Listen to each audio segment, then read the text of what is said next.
C'est ça la dictature. Donner des moyens au peuple. Pour Carmen Herrera, un montant de 5 millions de bolivars. Près de 50 000 euros distribués en une heure. Cela vaut bien une profession de foi. État de siège à Caracas. Face aux étudiants qui manifestent depuis plus d'un mois, Chavez mobilise la troupe.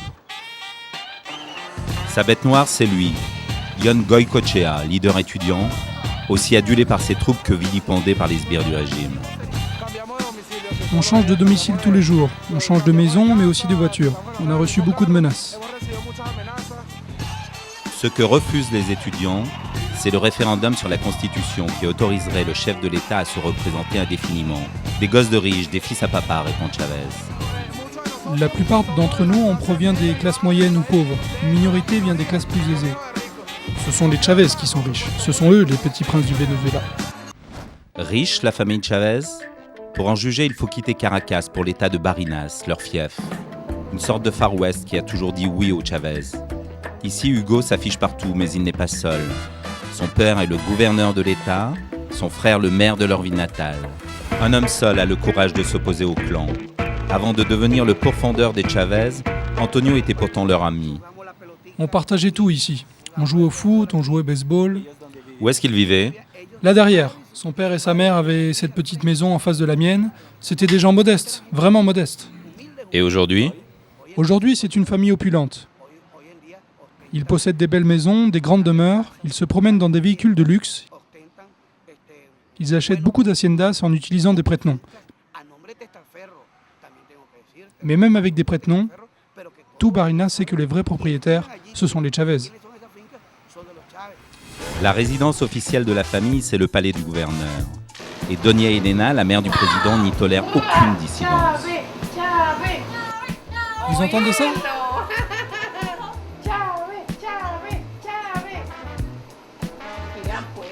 Allez, dis à papa.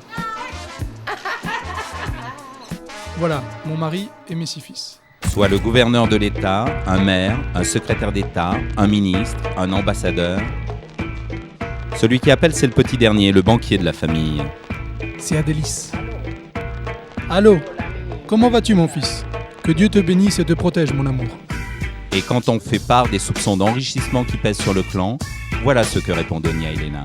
Ceux qui vont finir les plus pauvres quand tout sera terminé, ce seront les Chavez. Parce que nous n'avons rien. Rien de rien. De l'argent, on n'en a pas. Une femme l'autre jour voulait me vendre son salon de beauté. Non, ma fille, je lui ai répondu, je n'ai pas de quoi acheter un salon. Ils croient tous que j'ai des sous, mais je n'en ai pas. Je n'ai rien du tout. Nous ne sommes pas mercantiles, non. Ni mes fils, ni mon mari, ni moi. À très bientôt. Ciao. Au revoir, Doña Elena. Et bravo l'artiste. Depuis un accident cérébral, Hugo Père, le gouverneur, est un peu diminué. Le grand Hugo Chavez. Entre 2 séjours à Cuba où il est soigné, il aime à contempler le chemin parcouru. Pour moi, c'est une grande satisfaction, parce que Hugo vient d'une famille très pauvre. Hugo peut-il rester président jusqu'en 2020 si la Constitution est réformée? Jusqu'à temps que le peuple le veuille. À Sabaneta, la ville natale des Chavez, le peuple a déjà choisi. Son frère cadet Hannibal y a été élu maire avec 99% des voix. Un score façon Corée du Nord, même si les slogans y sont directement importés de Cuba. Ici, même la boucherie est bolivarienne. La maison où Hugo a grandi a été repeinte en rouge. C'est désormais le siège du parti. Toute la journée, l'animation musicale y est garantie. À des kilomètres à la ronde, on peut entendre le dernier hit de Chavez, ou encore de Chavez, ou plus simplement de Chavez. À Sabaneta, Hugo Chavez, c'est Dieu. La preuve, il y a fait surgir du néant la raffinerie à sucre la plus moderne d'Amérique latine. Seul problème, les travaux débutés en 2002 avec des ingénieurs cubains devaient être terminés en 2005. Et on n'est pas sûr qu'ils le seront l'an prochain. Pourquoi ? C'est la question que nous avons posée à l'un des responsables, le cousin d'Hugo Chavez. N'y a-t-il pas des responsables de la raffinerie en prison ? Oui, il y a quelques inculpés. Bon oui, il y a des gens détenus pour détournement de fonds. Une bagatelle, plus d'1 million d'euros détournés. Alors même les fidèles doutent. Elle l'a toujours été depuis les bancs de l'école où elle était la fiancée d'Hugo. c'était le temps où la peur ne verrouillait pas encore les esprits.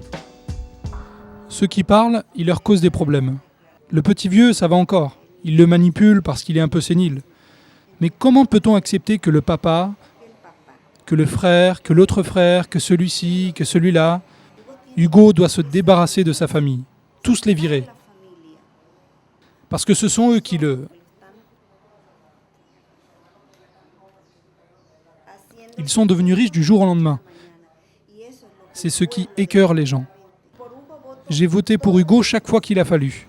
Mais si ici il nous impose les Chavez encore une fois, ce sera fini. Car les Chavez sont omniprésents. Ce dimanche après-midi, c'est combat de coq à Sabaneta. Et les meilleurs guerriers appartiennent tous à cet homme, en t-shirt bleu et casquette. C'est le plus important entrepreneur de la région. Son nom, Alfirio Chavez, un autre cousin du président. Aujourd'hui, ces coqs ont encore gagné. Alors à la sortie, un des parieurs ose l'affronter. Toi, tu es un fasciste. Ils t'ont tout donné et tu n'as rien payé. Rien, tu payes rien, garçon. C'est un crédit. Ta famille te donne tout. Avant Chavez, qu'est-ce qu'il était, hein? Il était rien. Alors qu'est-ce qu'il vient raconter? Lui, il est de la gauche de... Il est de l'extrême droite. Et nous, on est avec Chavez. Tous les membres de sa famille ici à Barinas sont les propriétaires des haciendas. Ici, ils ont tout corrompu. Et nous, on n'a plus les moyens de se défendre. Comment on peut se défendre, nous? Face à la machine à propagande Chavez, la tâche paraît en effet impossible. Ce matin, rassemblement pour le oui à la réforme.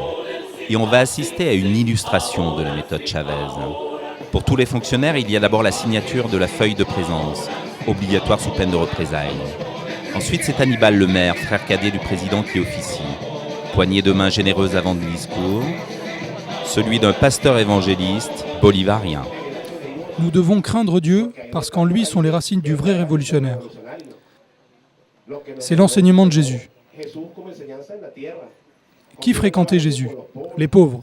Contre qui s'est-il mis en colère? Contre les marchands du temple, parce qu'ils profanaient la maison de Dieu. Réaffirmation de la prééminence du chef. Chavez, c'est le leader du processus révolutionnaire. Et c'est un leader qui dépasse de loin le seul cadre du Venezuela. C'est un leader mondial, un leader de référence pour tous les peuples qui luttent pour leur indépendance et leur liberté. Et distribution de chèques pour tout le monde. C'est ça la dictature. Donner des moyens au peuple. Pour Carmen Herrera, un montant de 5 millions de bolivars. Près de 50 000 € distribués en une heure. Cela vaut bien une profession de foi. Patrie, socialisme ou la mort. Nous vaincrons. Vive Chavez. Vive la révolution bolivarienne. Vive la constitution bolivarienne. Jusqu'à la victoire, toujours. Ah, il allait oublier. Le petit mot opportuniste pour ses visiteurs. S'il vous plaît, convoyez ce message au peuple français, pour lui dire qu'ici, nous prions le Seigneur Jésus-Christ pour qu'Ingrid retrouve la chaleur de son foyer et du peuple français. Le jour de notre départ, une surprise nous attendait à la sortie de la ville. Un attentat à la peinture dans la nuit contre l'icône de la révolution bolivarienne. Un simple message ou le début de la fronde contre la mainmise du clan.